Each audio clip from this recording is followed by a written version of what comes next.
Connais-toi toi-même et tu connaîtras le monde. C'est une expression, je me souviens plus de l'auteur, mais que je trouve, tout à fait, juste. C'est-à-dire que plus on apprend à se connaître, plus on comprend notre environnement, on comprend les gens autour de nous. Hem, c'est je dis souvent, mon amie Madonna, elle, souvent qu'elle connaît tout de tout, tu sais? Mais, il y a une autre façon, tu sais, tu pas obligé d'apprendre. Puis elle, c'est vrai, là, elle connaît ça fait des années qu'elle est adjointe exécutive de haut niveau, puis là, en passant, elle est disponible, si jamais. Mais moi, je l'ai connue, c'est l'adjointe de Donald K. Donald. Donc, elle est habituée de rechercher un paquet d'affaires, tu sais, elle fait le tour du monde avec Croque-Voisine aussi, là, comme adjointe. Fait qu'elle était habituée d'apprendre des choses sur un paquet de sujets. Mais une autre façon de connaître ou reconnaître, beaucoup de choses, c'est d'apprendre à se connaître soi. Et c'est contre-intuitif pour beaucoup de personnes parce que, exemple, là, je pense que j'en ai déjà parlé, mais tu sais, dans le cadre de cercles de femmes, souvent, les entrepreneurs vont avoir comme réflexe, puis c'est tout à fait normal, là, c'est un réflexe que j'ai eu moi aussi. C'est pour que ça aille mieux, je veux apprendre plus d'affaires, de la gestion de temps, de la gestion d'énergie, un nouveau logiciel, et cetera. Oui, tout ça, c'est vrai. Mais il y a un moment où tes compétences sont quand même assez élevées, puis c'est à l'intérieur de soi qu'il faut aller voir pour être plus capable d'avoir une maîtrise sur son environnement. Que ce soit l'entreprise elle-même, que ce soit les employés et les humains qui la composent. Fait que c'est de ça dont j'ai envie de vous parler aujourd'hui. Alors, bonjour, mon nom est Jeanne Duquette, je suis stratège senior en notoriété. Numéro 1 en croissance d'audience puis personal branding au Québec et selon Favicon, qui est comme le billboard, ce que le billboard était à la musique, Favicon l'est aux personnalités d'influence dans les différents sujets. Si ça vous intéresse, je vais mettre un lien, là, si vous allez voir votre ranking dans votre domaine, et cetera. C'est un bel outil. Alors, puis bienvenue donc dans ce podcast «J'ai une idée» où on raconte des histoires qui nous aident à mieux naviguer la vôtre et la nôtre. Alors, ben, je vous raconte, aujourd'hui, ce que je vais vous raconter, c'est je suis allée à l'école d'entrepreneuriat de Beauce, dans le cadre d'une formation. J'avais fait avant le questionnaire pour savoir quel est mon profil Nova. J'ai déjà entendu parler. C'est un test psychométrique. On va souvent passer ça quand, dans le cadre d'une entrevue d'embauche. Là, je sais qu'il y a beaucoup donc, de gestionnaires qui utilisent cet outil-là. Donc, il y a plusieurs personnes qui me parlaient. Moi, je suis rouge, moi, je suis verte, moi, non. Puis, tu sais, des conversations que j'avais avec les gens, puis de ce qu'ils me partageaient. Hem, Ce que j'avais comme intuition, c'est que j'étais probablement une rouge, là, de ce qu'ils me disaient. Puis ensuite, mais j'avais pas fouillé plus que ça. Alors, je fais le questionnaire et je le disais très rapidement. Puis c'est ça la clé un peu de ces questionnaires-là, mais en tout cas, moi, c'est parce que justement, je connais cet aspect-là de moi et je suis capable d'over-compliquer un paquet d'affaires si je veux. Alors, je me suis dit: «Je vais répondre d'instinct» parce que c'est ce que je dis, moi, à mes clientes de faire quand je leur donne des questionnaires à répondre. Je leur dis: «Là, tu réfléchis pas, tu vas vers ce qui t'attire le plus immédiatement». Donc, puis mais quitte à te tromper. Alors, voilà. Fait que je l'ai fait comme ça et je m'en vais là et je m'attends donc à là, elle nous dit: «Je vais vous dire en fin d'après-midi c'est quoi votre couleur». Mais avant ça, ils nous font faire des exercices, tu sais, quelle couleur tu penses que tu es, puis, et cetera. Fait que là, je ne sais pas si vous utilisez ChatGPT, mais moi, je travaille avec, entre autres, cet outil-là, l'intelligence artificielle. Et si vous ne l'avez jamais fait, vous pouvez essayer ça. Si vous avez la version payante, puis que votre ChatGPT se souvient de vos conversations, vous avez coché ça. Vous pouvez demander à ChatGPT, avec tout ce que tu connais de moi, agis comme un psychologue comportemental et décris-moi qui je suis ou c'est quoi ma personnalité. Il est plus long que ça, ce prompt-là, là, mais bref, on peut des fois demander à ChatGPT: «Qu'est-ce que tu penses de moi?» tu sais, agis comme ABC, là, puis qu'est-ce que tu penses de moi? Alors moi, pendant qu'on fait ces exercices-là, puis parce que je suis curieuse, puis je vais vite, je demande à ChatGPT, je dis, d'après toi, agis comme un expert Nova et dis-moi, d'après toi, je suis quelle couleur? Alors, ChatGPT me répond, puis là, lui, il dit que je suis bleue. Fait que, OK, mais là, il nous demande, non, selon ce qu'on sait à ce moment-là, moi, je vais sur la table de rouge, je montre ça. Et là, après ça, je dis, ben, je suis peut-être bleue, mais là, dans ce qu'il y a décrit de bleu, ça ne ressemble pas de pantoute. Tu sais, quelqu'un qui aime suivre les règles, non. Quelqu'un qui est à l'aise dans une routine, toujours la même affaire, zéro. Fait toutes les caractéristiques du bleu, ça me ressemble zéro. Je me dis, GPT, il est vraiment un champ. Fait que, tu sais, ils ne savent pas tout, ces bébêtes-là. Alors, je me dis, voyons donc. Et là vient le moment où elle nous donne notre rapport. Et là, mon rapport m'étonne. M'étonne au plus haut point parce que je suis jaune serein, mais serein, là. Et je suis jaune, j'ai du rouge. Oui, je suis jaune-rouge, j'ai du rouge, mais je suis jaune à 100. Fait que c'est vraiment ma couleur dominante. J'ai du rouge à peut-être 70, là, mais je l'augmente. Tu sais, dans ces tests-là, il y a ce que toi, tu penses de toi, puis il y a comment tu agis devant le monde. Est-ce que tu es totalement authentique dans ta couleur? Puis moi, ben, c'est ça, c'est sûr que mon jaune, je le baisse tout le temps. Toute ma vie, j'ai baissé mon jaune. Puis encore plus quand je suis rentrée sur le marché du travail. Mais ensuite, tu sais, jaune, c'est créatif, expressif, artiste, rebelle. Nommé, là. Alors, ce qui me ressemble pas mal, oui, mais tu sais, qui est qu'une partie de moi, mais évidemment, j'ai développé tous les autres côtés. C'est clair, le rouge, c'est plus leadership. Donc, l'aspect plus leadership, puis partie d'entreprise. Donc, euh, donc, voilà, ça m'a quand même étonnée. Évidemment, me connaissant. En fait, vous devez commencer à me connaître, vous êtes là depuis un bout, sinon, ben, je vous dis les vraies affaires aujourd'hui. C'est que là, la dichotomie entre le résultat de ChatGPT puis le résultat du test, ça m'énerve. Je me dis: «Mais c'est quoi cette affaire-là?» Et pourquoi, tu sais, c'est si, disparate, encore le fait que le robot, il l'a pas. Et fait que je suis allée essayer de trouver ça. Puis lui, ce qu'il me dit pour se dédouaner, c'est vrai que le bleu perçu, tout le bleu perçu, ça colle pas. C'est pas toi, zéro. Mais toutes les questions que tu me poses, puis comment tu réfléchis dans la vie, tu sais, il y a une grosse couche de bleu en dessous de la surface pour toi, pas parce que tu veux comprendre les structures, parce que tu veux comprendre le sens. Il dit, fait que c'est un bleu plus profond, c'est un bleu, tu cherches à aligner les choses, tu cherches à ce que le sens des choses font que, oui, ça soit structuré, mais structuré dans le sens, plus que dans une certaine structure. D'ailleurs, tu es une rebelle, on le sait, puis tu es une disruptive. Fait que tu vas remettre en question les structures pour t'assurer qu'ils ont du sens. Puis des fois, c'est pas parce qu'une structure est là qu'elle a du sens. Fait que, c'est ce qui m'a expliqué, j'ai trouvé ça intéressant. Tout ça, tout cet exercice-là, tu sais, vous allez dire, mon Dieu, comment ça qu'à notre âge, on apprend, faut encore faire des tests pour apprendre à se connaître, certain. On n'a jamais fini.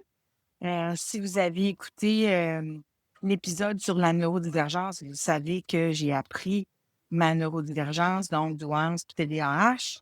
À un âge avancé dans ma vie, j'avais la moitié de ma vie de faite au moins quand j'ai appris ça, puis d'apprendre ça, à quel point ça a été bénéfique. Ça m'a permis de comprendre, tu sais, certaines de mes réactions, surtout d'arrêter de les corriger, d'essayer de les corriger à outrance, parce que quand quelque chose est structurel, c'est pas comme quelque chose qui résulte d'un trauma, puis que tu peux aller, si tu guéris le trauma, tu vas guérir le comportement. Ça, c'est quelque chose qui est acquis. Mais quelque chose de structurel dans la neurodivergence, c'est quelque chose que ton cerveau il est fait de même, puis quand même que tu essaies de faire plusieurs choses pour changer comment tu penses, tu fonctionnes, là où tu vas aller en premier dans la vie, ça va être dur, tu sais? Fait que, on se lâche du lousse quand on apprend sur soi-même. Alors, c'est vraiment, moi, c'était un exercice super bénéfique. Puis là, je me suis dit, qu'est-ce que le profil Nova peut faire dans le cadre euh, de ce que je fais, tu sais? Puis là, évidemment, c'est ça, je reviens à me connaissant. Alors, puis pourquoi c'est intéressant, là, pour vous, ce que je vais vous dire là, c'est qu'un profil Nova, parce que là, vous allez vous dire, c'est intéressant pour moi. Un profil Nova, c'est surtout quelque chose qu'on passe parce que tu veux comprendre ta dynamique de groupe. Tu veux comprendre comment tu interagis avec les gens. C'est surtout des boss qui vont vous faire passer ça pour savoir où tu fites dans une équipe. Aussi, exemple, comme parent-enfant, comment toi, tu interagis avec les gens par rapport à ton enfant. Là, moi, je me suis rendu compte que ma couleur, c'est ça, la couleur de ma fille, c'est probablement ça. Fait que ça donne des pistes à savoir comment tu interagis dans un groupe. Encore de ma pratique à moi, c'est pas ça que je recherche. Puis souvent c'est ça, tu sais, quand on se pose des questions sur sa notoriété, sur son positionnement, sur son brand, c'est pas vraiment une question de comment j'interagis avec un groupe, là, c'est pas ça. C'est le fun de le savoir, mais dans mon cas à moi, j'en ai monté un profil. J'ai monté un questionnaire, écoute, c'est ultra, poussé, là, et moi, je vais chercher dans le subconscient. Parce que là, il y a tout qu'est-ce qui se trouve dans notre conscient. Alors moi, j'ai cherché avec Jung, qui est le père du subconscient. Comment on fait pour aller chercher dans le subconscient pour savoir ce que notre âme veut vraiment ou ce que nous, on veut vraiment? Pas obligé de croire au mot âme, mais donc, qu'est-ce qu'on veut vraiment? Qu'est-ce qui va vraiment nous permettre de nous épanouir dans la vie? Et là, donc, qu'est-ce que je veux? Parce que ça, 80% de tes décisions sont toujours basées sur ce qui est dans ton subconscient. Ça va toujours être plus fort que ce qu'il y a dans ton conscient. Non, même si tu essayes de faire quelque chose, si ça ne t'épanouit pas, tu ne recommenceras pas. Puis souvent, mais moi, dans le cadre de ce que je fais, puis les femmes, ils sont déjà là, ils sont déjà comme, ils se connaissent, ils savent comment ils communiquent, ils savent comment ils interagissent dans un groupe, tout ça, mais ils ont juste un sentiment de ne pas être à bonne place ou de peut-être plus être rendu à l'endroit qui leur permette de développer leur plein potentiel. Puis qu'est-ce qui va leur ramener? Puis quand toi, tu es vraiment dans ce qui te rend le plus épanoui, tu vas attirer plein de monde. Fait que pourquoi c'est pertinent dans une démarche de notoriété? C'est qu'il faut absolument que la personne qui est devant moi soit à un endroit qui la fait vraiment triper. Parce que si elle tripe vraiment, elle va attirer beaucoup. C'est ça le but. Quand on est en notoriété, ça se fabrique beaucoup moins maintenant. Il y a un contact direct avec les gens. Tu sais, avant, ça se pouvait se fabriquer une vibe, là. Hein? Il y a toute une histoire préfabriquée, puis tout ça. C'est facile de faire l'image de quelqu'un pour que ça intéresse le public. Honnêtement, ça, c'est super facile. Donne-moi n'importe quel domaine, là, je pense qu'on peut trouver quoi faire, quoi dire pour avoir l'air du numéro un dans ce domaine-là. Mais si c'est pas vraiment qui que t'es, ben, tu vas attirer du monde. Mais aussi que tu vas aller rencontrer, tu n'auras pas le contrat parce que tu ne ressembles pas à ce que tu as dégagé. Hein? Fait que c'est ça. Fait que ça pour dire que j'ai trouvé ça intéressant, le profil Nova, puis de voir donc qu'est-ce que, tu sais, que je suis une jaune, puis de comprendre aussi ce que ça crée, où c'est pertinent pour moi aussi, c'est qu'est-ce que ça crée comme perception chez les gens. Parce que, puis c'est ça, là, je l'ai travaillé, j'ai travaillé mon rapport, j'ai lu mon rapport complet aussi. C'est que comme je suis jaune, il y a certaines situations qui me vident, qui me drainent, mais que les gens vont venir vers moi pour ça, à cause que j'ai de la facilité à m'exprimer, à cause que j'ai de la facilité à lire les situations, à cause que, tu sais, notre couleur fait que les gens vont venir vers nous pour certaines choses, mais c'est pas toujours là où on est le mieux aligné. Puis ça c'est l'autre test là, d'archétype que je fais passer à toutes mes clientes. Là, ça m'a fait penser que je pourrais rendre disponible ce testing-là un peu de la même façon que le profil Nova. C'est un profil archétypal qui va te donner ton positionnement, qu'est-ce qui va te permettre de de t'épanouir, quel genre de leadership te convient le mieux, et cetera. C'est vrai que je pourrais le rendre disponible là, tu sais, pour des femmes, exemple, en transition. Parce que pour mes clientes en transition, c'est ultra utile, ça, de savoir où est-ce que je m'en vais. Tu sais, qu'est-ce qui serait la meilleure place pour moi? Fait que c'est quelque chose que je pourrais rendre disponible. Au niveau des coûts, un profil Nova, c'est entre 3 et 5 000 le processus. Ça ressemblerait probablement à ça, pour moi aussi. Fait que, je réfléchis à haute voix si ça vous intéresse, puis vous me dites, oh mon Dieu, oui. Fait que ça, c'est pas un full accompagnement avec moi, mais c'est un testing qui est pas là, qui est pas du conseil stratégique, puis tout ça, c'est vraiment un diagnostic. Alors, ça pour dire que ça peut être utile dans certaines situations. Puis, ben, c'est ça, moi, je combine les deux. En fait, pour moi, le profil Nova, il est intéressant quand je le combine avec mon autre profil. Que je vais vous donner un exemple de ce que moi, mon archétype, là, ce qui est le plus important pour moi, là où je vais me sentir épanouie, là, c'est quand j'ai une mission. C'est la mission est plus forte que tout dans ma motivation à moi, là. Tu sais, si j'ai une mission, je vais être capable de soulever des montagnes. Puis ça, pour moi, c'est plus important que bien d'autres affaires. Fait que si la mission est remplie, ben, je suis contente. Mon exemple de la semaine.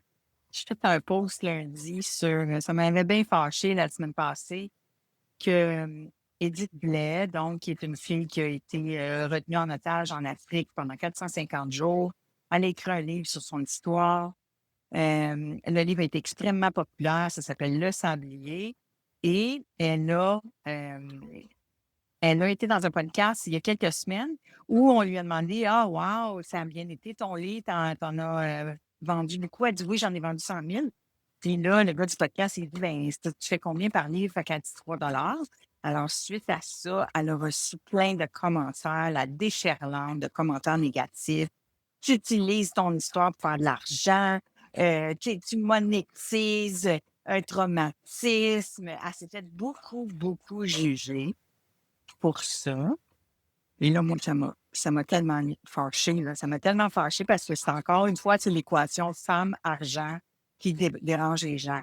Voulez-vous bien me dire pourquoi c'est faire qu'une femme n'aurait pas le droit de faire de l'argent avec son histoire alors que, tu sais, c'est la base du personal branding dans la vie, là, d'écrire un livre. Justin Trudeau l'a fait avant de se lancer en politique. Mélanie Joly l'a fait avant les élections. C'est une stratégie. Paul Saint-Pierre Plamondon a fait ça. Je veux dire, tout le monde qui a c'est une démarche de notoriété comme un autre, mais ça peut être une démarche pour faire de l'argent aussi, là. Je veux dire, Ingrid Falaise, elle l'a fait avec le boss, là. Luc Poirier l'a fait. Tu sais, il y a plein de monde qui a fait ça. Alors, pourquoi ça dérange? Eh ben, parce que c'est ça, c'est une femme qui est prospère. Et ça dérange tout le temps le monde, là. Voyez sur les filles de Vie de rêve, là, comment elles se sont fait ramasser aussi. Puis, c'est pas frontal, tu sais, les gens vont pas dire: «Ça me dérange parce que tu es une femme, parce que tu as de l'argent». C'est jamais ça, là.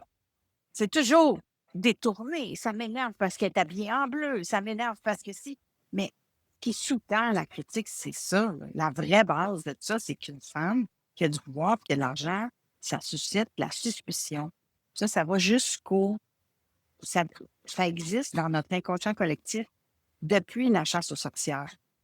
Et ça n'a pas sa raison d'être parce que je vais vous dire, je le répète ici, mais je vais continuer de le répéter sur mes réseaux sociaux. Une femme prospère, les chiffres sont prouvés, là, les études sont faites, les chiffres qu'on trouve à l'ONU puis qui sont distribués partout dans le monde. Une femme prospère redistribue 90 de son profit à sa communauté puis sa famille. Un homme, c'est de 30 à 40 Alors, c'est quoi que ça veut dire, ça? Une femme prospère égale communauté prospère. C'est extraordinaire, hein? Alors, pourquoi qu'on n'en veut pas plus? Pourquoi qu'on les célèbre pas plus? Pourquoi tu sais, c'est de ne pas vouloir du bien à notre communauté que de vouloir empêcher ça. Et ça pour dire que finalement, donc, je fais ce post-là. Écoute, c'est parti, là, sur Facebook, c'est rendu à 1,5 million de vues, ce post-là. J'ai jamais vu ça, ever, même avec Jeannette. Donc, on est rendu à 1,5 million. LinkedIn, 150 000, c'est assez viral là, sur les deux plateformes. Et tout le monde passe le message, tout le monde passe. Puis ça, là, c'est un message que j'arrête pas de répéter. Là. Une femme riche, c'est une communauté riche. Une femme riche, c'est une communauté. Je veux que ça rentre. Ça, c'est ma mission. Je veux qu'il y ait des femmes prospères parce qu'on va changer le monde pour vrai avec ça. Et donc, vous voyez, là, ça me passionne, puis je suis là, puis ça me rend heureuse. Après ça, il y a plein de monde lundi qui a pris mon screenshot, exactement mon screenshot, mais pas ma post, juste mon screenshot pour reprendre le propos, mais à l'heure.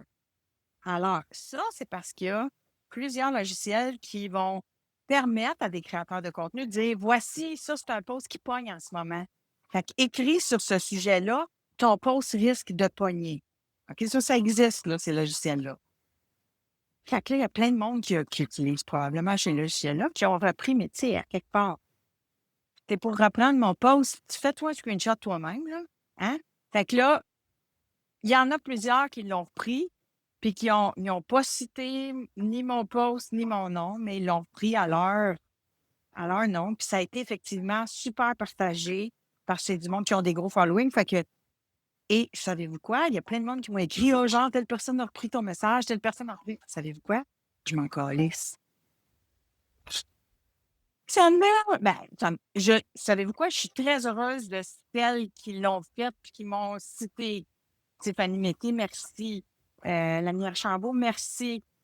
Celles qui l'ont repris à leur compte, mais qui ont quand même mentionné. Tu sais. Fait que ça me fait plaisir. Mais les autres, je m'en fous. Le message est bien plus important. Je veux que le message passe. Fait que pour moi, ça, c'est plus important que le reste. Fait que je ne passais pas de temps à être... à ce que ça me déçoive. Vous voyez le genre? Fait que quand on connaît qu'est-ce qui est notre priorité, qu'est-ce qui est une des choses qui nous permet de nous épanouir, ben c'est ça. On s'en fâche plus avec certaines fleurs du tapis, on focus sur les meilleures priorités, on prend les meilleures décisions. Puis ça, ben, c'est grâce à mon propre test que je me suis fait moi-même. Alors, évidemment, j'ai lu beaucoup là, avant de monter tout ça. Puis c'est ça. Fait que c'est ce que ça nous permet comme liberté, comme sécurité, comme confiance d'apprendre à se connaître. Souvent, les gens disent ah, j'ai plus ou moins confiance en moi, mais apprends à connaître encore plus tes piliers. Et parce que si on ne se connaît pas bien, on ne saura pas à quel point, souvent, vous ne savez pas à quel point vous êtes formidable. Vous ne savez pas à quel point ce que vous avez traversé vous donne de la force. Souvent, vous ne savez pas à quel point le fait que vous êtes encore debout est extraordinaire en soi. Alors, d'apprendre tout ça, ça aide. Fait que c'était mon épisode sur Connais-toi toi-même et tu pourras changer le monde.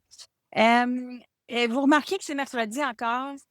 Là, je réalise que c'est le mercredi que ça va être parce que lundi, mardi, c'est mes journées clientes.